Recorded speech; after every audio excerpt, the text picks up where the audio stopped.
नमस्कार दोस्तों, ग्रामीण कोचिंग क्लासेज के यूट्यूब चैनल पर आप सभी का हार्दिक स्वागत है।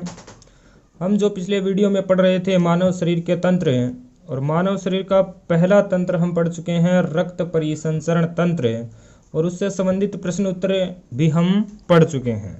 दूसरा हमारा महत्वपूर्ण जो आज तंत्र पढ़ रहे हैं हम, वो है मानव का श्वसन तंत्र। मानव का श्वसन तंत्र, रेस्पिरेटरी सिस्टम। रेस्पिरेटरी सिस्टम, मानव श्वसन तंत्र। मानव का श्वसन तंत्र यानी रेस्पिरेटरी सिस्टम। मानव श्वसन तंत्र के अंतर्गत प्रमुख रूप से हम देखें तो मानव का जो श्वसन तंत्र है उसके द्वारा हम भोजन का ऑक्सीकरण कर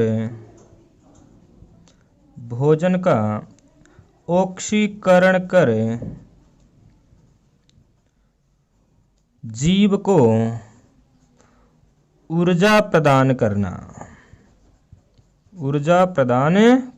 तो श्वसन तंत्र के अंतर्गत श्वसन की क्रिया में हम भोजन का ऑक्सीकरण कर प्रत्येक जीव ऊर्जा प्रदान करता है, और ऊर्जा प्राप्त कर वो नियमित कार्य संपन्न करता है। तो पाचन तंत्र के तहत हम भोजन से जब ग्लूकोज प्राप्त करते हैं तो ग्लूकोज का ऑक्सीकरण कर यानी ऑक्सीजन के साथ क्रिया कर प्रत्येक जीव ऊर्जा प्राप्त करता है। प्रत्येक जीव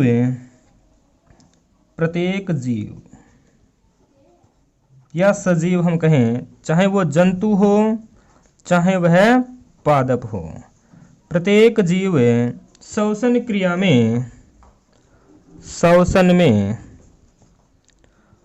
O2 ग्रहण करता है यानी ऑक्सीजन को ग्रहण करता है। ऑक्सीजन ग्रहण करता है तथा CO2 बाहर निकालता है या CO2 को त्यागता है, तथा CO2 को निकालता है। तो भोजन के ऑक्सीकरण कर जीव को ऊर्जा प्रदान करना, और प्रत्येक जीव चाहे वो जंतु हो चाहे पादप श्वसन क्रिया के तहत O2 को ग्रहण करता है तथा CO2 को निष्कासित करता है। तो यहाँ पर एक विशेष बात यह है कि प्रत्येक जीव चाहे वो जंतु हो चाहे वो पादप श्वसन की क्रिया में हमेशा ऑक्सीजन गैस ही वातावरण से ग्रहण करता है। श्वसन एक जैव रासायनिक प्रक्रिया है। श्वसन एक जैव रासायनिक क्रिया है, बायोकेमिकल प्रोसेस है। तो श्वसन जीवों की एक रासायनिक प्रक्रिया है, यानी श्वसन एक जैव रासायनिक क्रिया है। श्वसन एक ऊष्माक्षेपी क्रिया है। श्वसन एक ऊष्माक्षेपी प्रक्रिया है। ऊष्माक्षेपी यानी एक्सोथर्मिक प्रोसेस है। एक्सोथर्मिक। तो रेस्पिरेशन एक एक्सोथर्मिक प्रोसेस है। एक्सोथर्मिक का मतलब है कि जिस प्रकार से भोजन की सहायता से हम ग्लूकोज प्राप्त करते हैं, और ग्लूकोज का जब हम ऑक्सीकरण करते हैं, 6 अणु ऑक्सीजन के अणुओं से जब क्रिया होती है तो हमें 6 CO2 यानी 6 अणु कार्बन डाइऑक्साइड के 12 H2O 12 अणु जल तथा ATP के रूप में हमें ऊर्जा प्राप्त होती है। तो ये श्वसन की प्रक्रिया है कि ग्लूकोज का जब हम ऑक्सीकरण करते हैं तो हमें कार्बन डाइऑक्साइड, जल और ATP के रूप में ऊर्जा मुक्त होती है।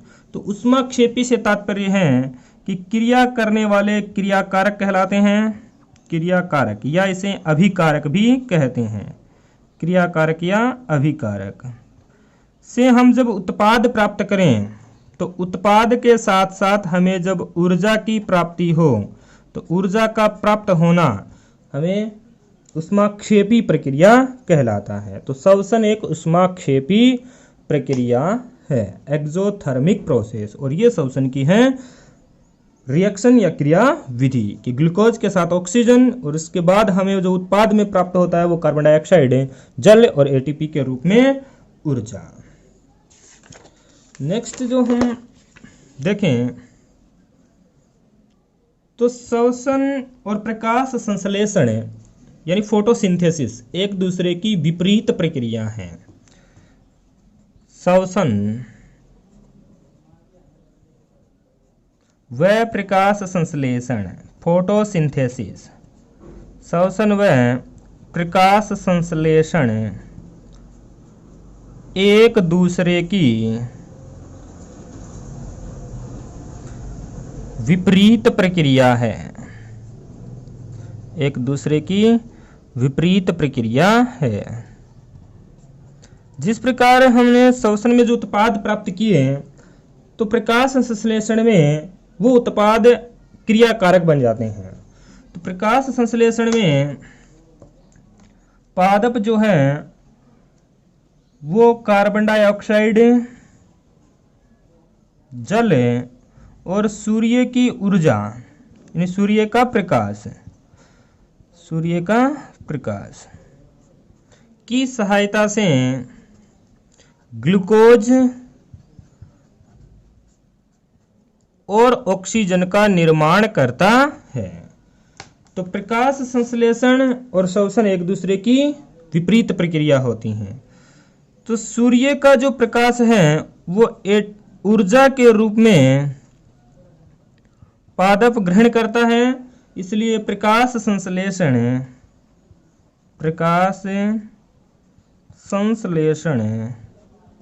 ऊष्माशोषी प्रक्रिया है, ऊष्माशोषी अभिक्रिया है या प्रक्रिया है। Endothermic process, endothermic. तो जिस प्रकार श्वसन एक्सोथर्मिक यानी ऊष्माक्षेपी प्रक्रिया थी उसी प्रकार प्रकाश संश्लेषण जो है वो ऊष्माशोषी प्रक्रिया है। तो दोनों एक दूसरे के विपरीत होते हैं। तो पॉइंट याद रखोगे आप कि श्वसन और प्रकाश संश्लेषण एक दूसरे की विपरीत प्रक्रिया होती है।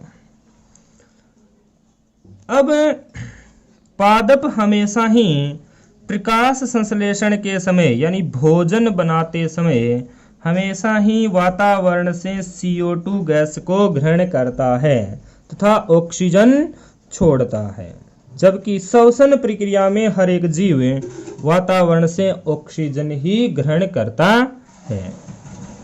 तो याद रखने वाला पॉइंट हमारा यहाँ पे ये है कि पादप भोजन बनाते समय कार्बन डाइऑक्साइड का उपयोग करता है, CO2 का उपयोग करता है, जबकि श्वसन में प्रत्येक जीव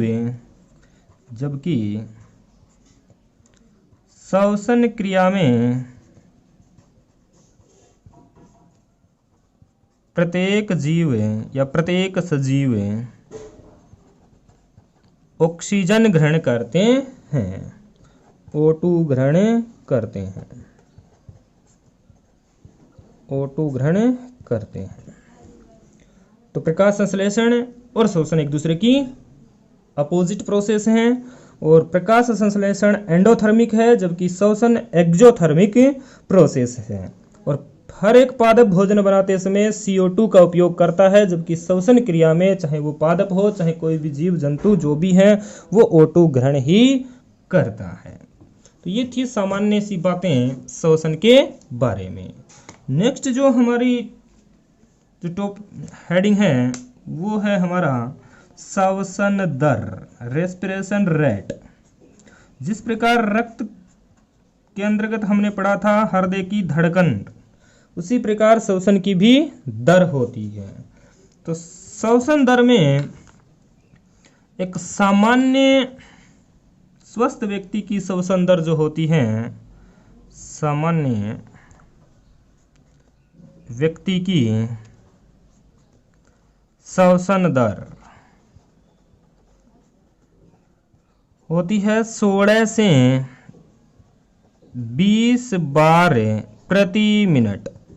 16 से 20 बार पर मिनट एक सामान्य व्यक्ति की श्वसन दर होती है। जबकि नवजात शिशु या भ्रूणावस्था में श्वसन दर होती है 45 बार पर मिनट, जो मानव में किसी अवस्था में सर्वाधिक होती है। और सर्वाधिक हृदय श्वसन दर होती है, वो होती है नवजात शिशु की। कठोर परिश्रम के समय, जब हम कठोर परिश्रम कर रहे होते हैं, कठोर परिश्रम के समय, तो कठोर परिश्रम के समय श्वसन दर होती है अप टू 25 पर मिनट, यानी 25 या 25 से थोड़ा ऊपर, तो लगभग 25, जब हम कर रहे होते हैं कठोर परिश्रम। विश्राम के समय श्वसन की जो दर होती है, विश्राम के समय तो वो होती है 15 बार पर मिनट। सांस लेने की दर जो है वो 15 बार प्रति मिनट होती है। जबकि निद्रा अवस्था में, जब हम सो रहे होते हैं, निद्रा अवस्था में हृदय धड़कन होती है सबसे कम 10 बार, श्वसन दर होती है सबसे कम 10 बार प्रति मिनट। तो मानव के किस अवस्था में सर्वाधिक हृदय श्वसन दर पाई जाती है? तो नवजात शिशु में 45 बार प्रति मिनट, और सबसे कम श्वसन दर होती है निद्रा अवस्था में 10 बार पर मिनट। श्वसन दर को मापने का यंत्र, तो श्वसन दर को मापा जाता है रेस्पिरोमीटर से। श्वसन दर का मापन, श्वसन दर का मापन, तो श्वसन दर का मापन किया जाता है काइमोग्राफ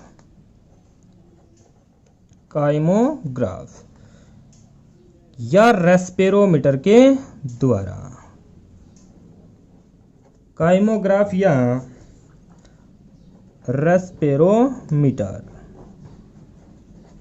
के द्वारा, रेस्पिरोमीटर। तो श्वसन दर की हम बात कर रहे थे। तो श्वसन दर जो है वो सामान्य व्यक्ति की होती है 16 से 20 बार प्रति मिनट, नवजात शिशु में होती है 45 बार प्रति मिनट, कठोर परिश्रम के समय वो होती है अप टू 25, और विश्राम के समय होती है 15 बार प्रति मिनट, और निद्रा अवस्था में होती है 10 बार प्रति मिनट। श्वसन दर का मापन किया जाता है काइमोग्राफ या रेस्पिरोमीटर के द्वारा। तो ये था हमारा श्वसन दर। नेक्स्ट जो हम बात करें कि वायुमंडल जो हमारा, उसमें गैसों का प्रतिशत कितना है, और श्वसन के दौरान हम कितनी प्रतिशत गैसें अंदर लेते हैं और कितनी प्रतिशत गैसें फिर वापस श्वसन क्रिया के दौरान बाहर निकालते हैं। तो श्वसन के दौरान हम वायुमंडल में गैसों का प्रतिशत और अंदर ली गई वायु और निकाली गई वायु के प्रतिशत का जब हम अध्ययन करें,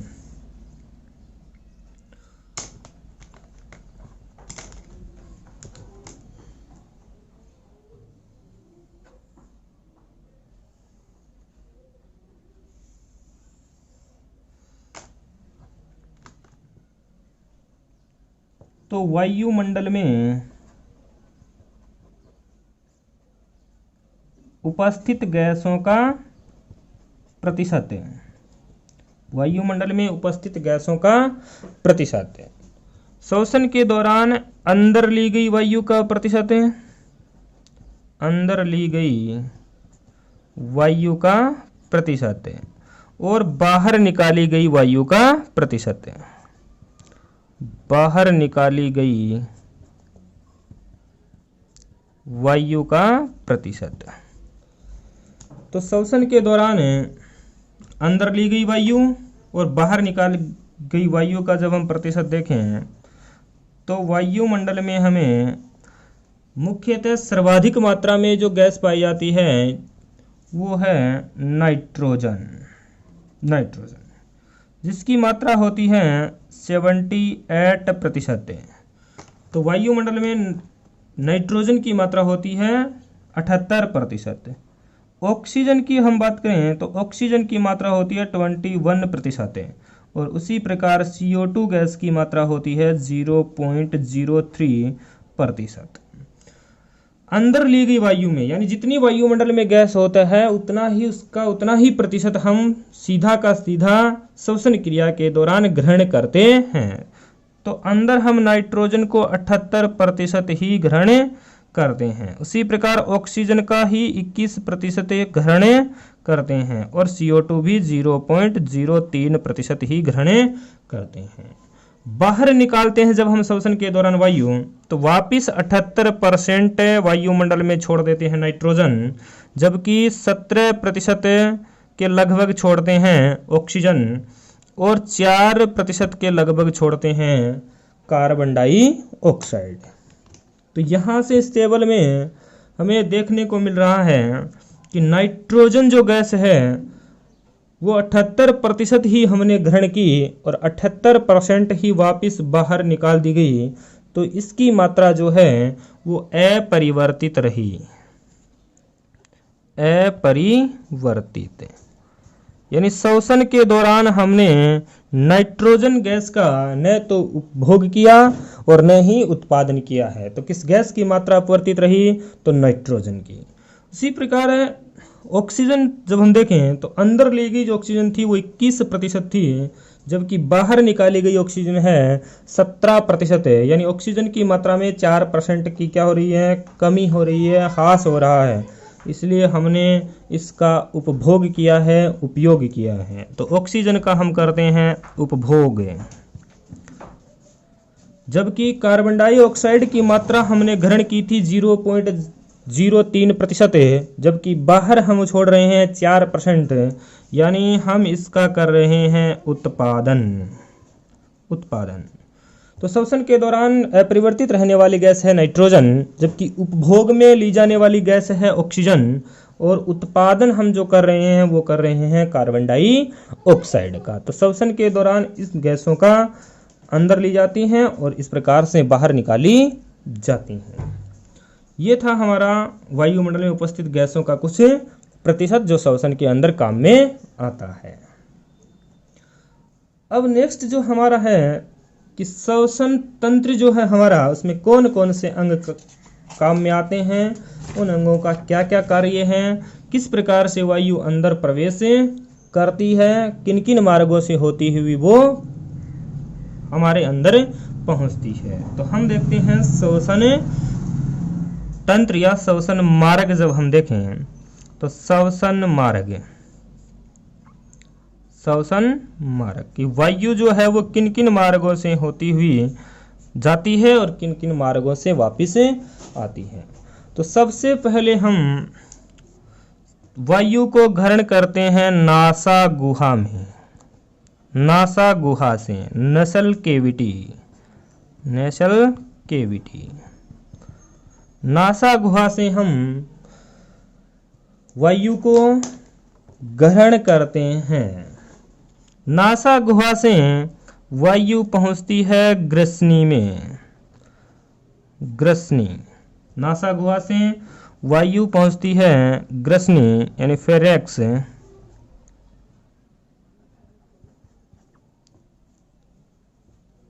ग्रसनी जो है वो भोजन तथा वायु का उभयनिष्ठ मार्ग है। भोजन प्लस वायु का उभयनिष्ठ मार्ग यानी ग्रसनी से एक तरफ निकलती है हमारी भोजन की आहार नाल, जबकि दूसरी तरफ निकलती है श्वसन क्रिया के अंतर्गत श्वसन नाल या श्वास नाल, हम कहें उसे ट्रेकिया। तो दोनों का मार्ग होता है ग्रसनी। तो ग्रसनी से आहार नाल और श्वसन नाल दोनों अलग अलग भागों में विभाजित हो जाती है। श्वसन नाल या श्वास नाल जिसे हम कह दें, श्वसन नाल या श्वास नली या श्वास मार्ग, वो दोनों क्या हो जाते हैं, अलग अलग होते हैं। श्वास नाल पर ग्रसनी में पाया जाता है एक ढक्कन जिसका नाम है एपीग्लोटिस ढक्कन। एपीग्लोटिस ढक्कन पाया जाता है ग्रसनी में श्वास नली के ऊपर, ताकि भोजन को निगलते समय भोजन प्रवेश न कर सके श्वास नली में। तो आहार नाल और श्वसन नाल दो मार्ग होते हैं ग्रसनी में। तो भोजन और वायु का अभिनिष्ट मार्ग है। श्वसन नाल पर पाया जाता है एपीग्लोटिस ढक्कन, जो भोजन को निगलते समय श्वास नली को ढक देता है ताकि भोजन के कण श्वास नाल में प्रवेश न कर सके। और कभी कभार जब श्वास नाल में भोजन के कण प्रवेश कर जाते हैं तो हमें खांसी और हिचकी जैसी कुछ समस्याएं उत्पन्न हो जाती हैं। भोजन के कण कभी कभार श्वास नली में प्रवेश कर जाने से।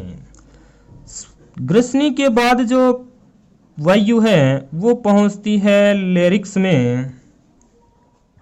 लेरिक्स जिसे हम स्वर यंत्र भी कहते हैं, स्वर यंत्र लेरिक्स में। यह जो यंत्र है वो ध्वनि उत्पादक यंत्र भी है हमारा, ध्वनि उत्पादक यंत्र है। इसके द्वारा ध्वनि भी उत्पन्न होती है और पक्षियों में यह लेरिक्स के स्थान पर सिरिक्स पाया जाता है। तो स्वर यंत्र से नासा गुहा में सबसे पहले वायु, नासा गुहा से ग्रसनी में, ग्रसनी से आ जाता है लेरिक्स में। लेरिक्स के बाद वायु पहुंच जाती है श्वास नली में, श्वास नली ट्रेकिया में।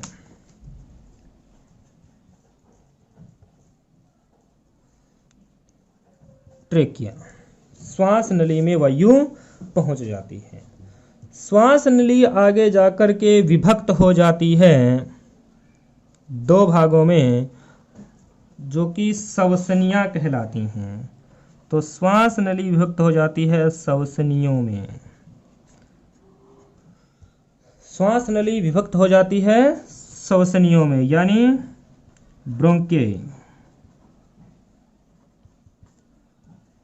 श्वसनियों में विभक्त हो जाती है। जो एक दाएं फेफड़े में चली जाती हैं और दूसरी चली जाती है बाएं फेफड़े में। श्वसनियां आगे जाकर बढ़ जाती हैं श्वसनिकाओं में, श्वसनिकाओं में,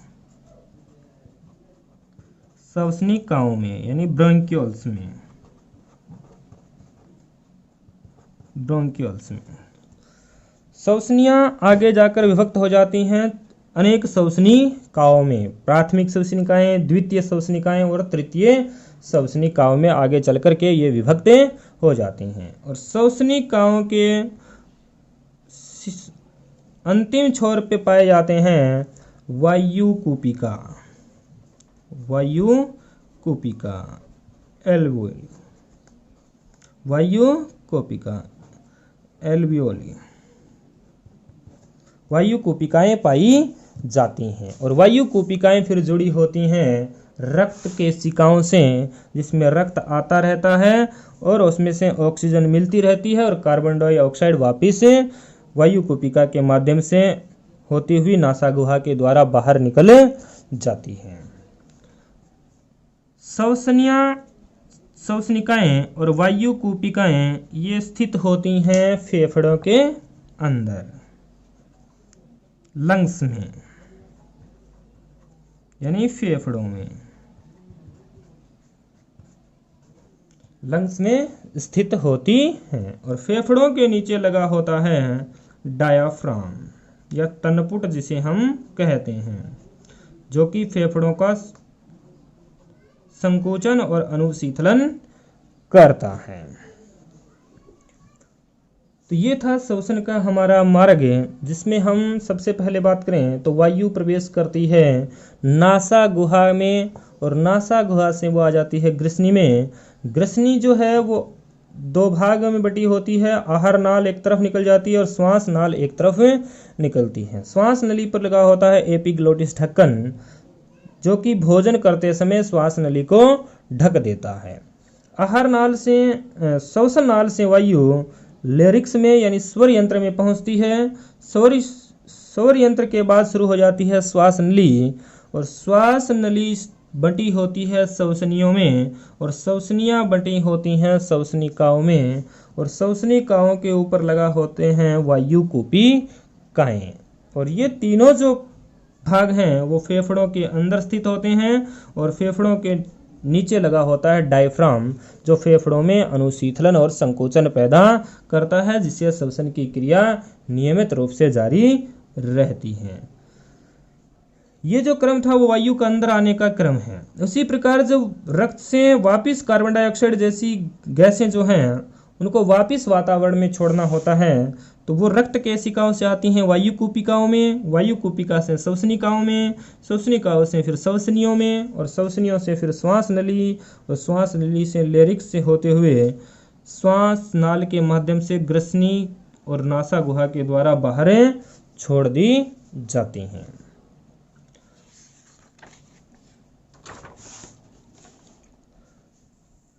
अब हम श्वसन तंत्र का जब संरचना देखें, उसका डायग्राम है, तो श्वसन तंत्र की संरचना, श्वसन तंत्र की स्ट्रक्चर, संरचना।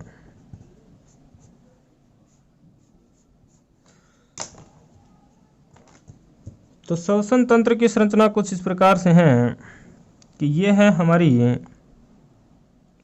श्वास नली, जो आगे जाके विभक्त हो जाती है श्वसनियों में,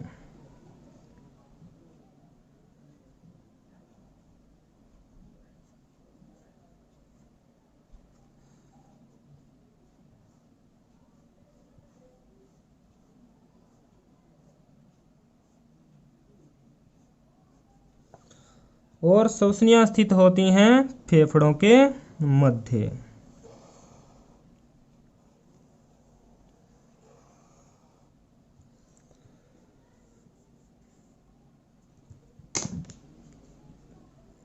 और श्वसनियाँ फिर विभक्त होती हैं छोटी छोटी अनेक श्वसनिकाओं में।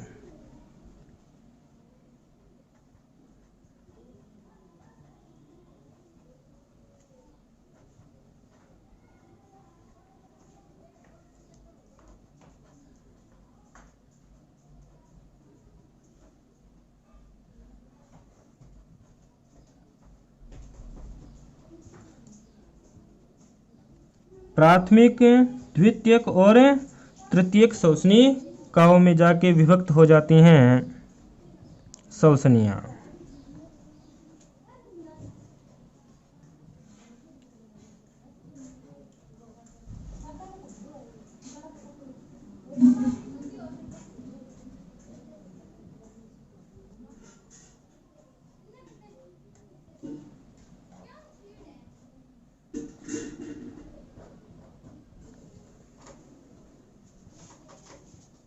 और श्वसनिकाओं के ऊपर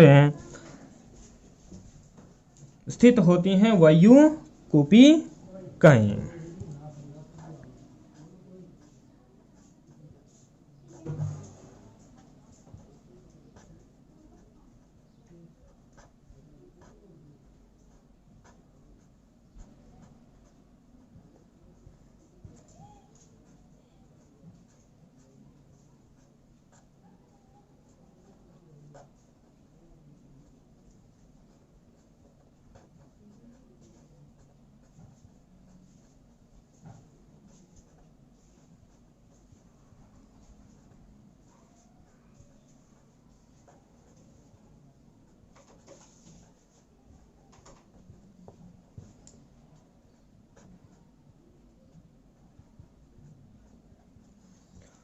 तो इस प्रकार से कुछ स्ट्रक्चर होती हैं श्वसन तंत्र की।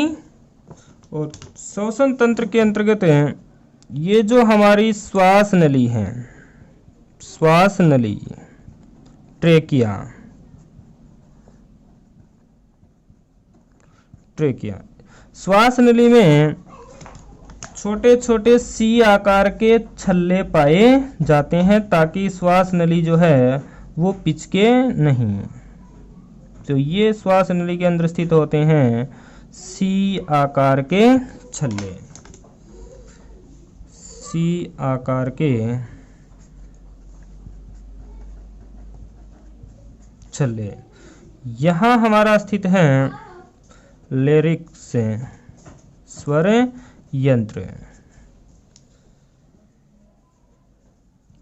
ये हमारा है बायां फेफड़ा, बायां फेफड़ा इन लेफ्ट लंग्स, बायां फेफड़ा।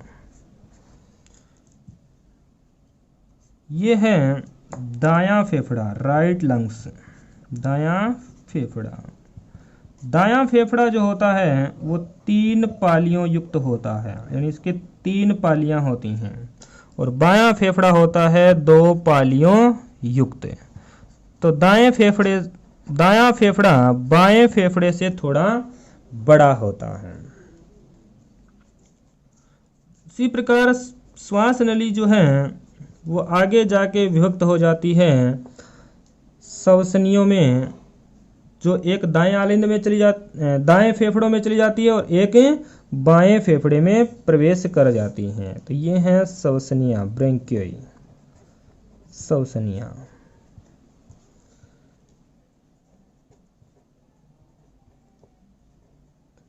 ब्रोंकियोई। और श्वसनियां विभक्त होती हैं श्वसनिकाओं में, ब्रोंकियोल्स, श्वसनिकाओं में।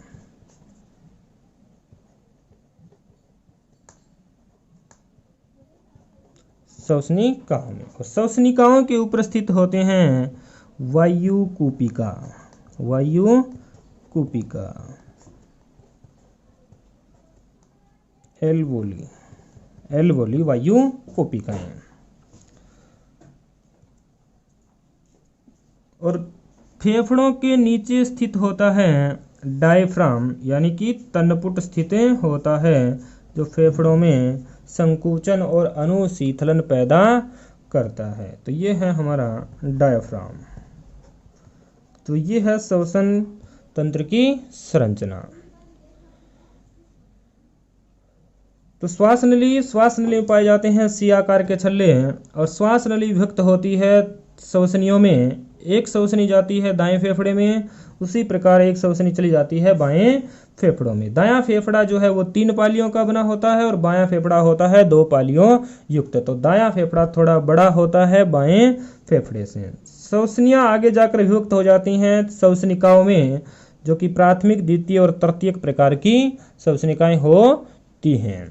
और श्वसनिकाओं के ऊपर लगे होते हैं छोटे छोटे वायुकूपिकाएं, असंख्य। और वायुकूपिकाएं जुड़ी होती हैं रक्तकेशिकाओं से। और दोनों फेफड़ों के नीचे पाया जाता है डायफ्राम या तनपुट, जो कि फेफड़ों में संकुचन पैदा करता है। तो अगले वीडियो में हम इनके सभी के कार्य देखेंगे और किस प्रकार से श्वसन तंत्र का जो है वो क्रियाविधि संपन्न होती है, उसके बारे में अध्ययन करेंगे। धन्यवाद।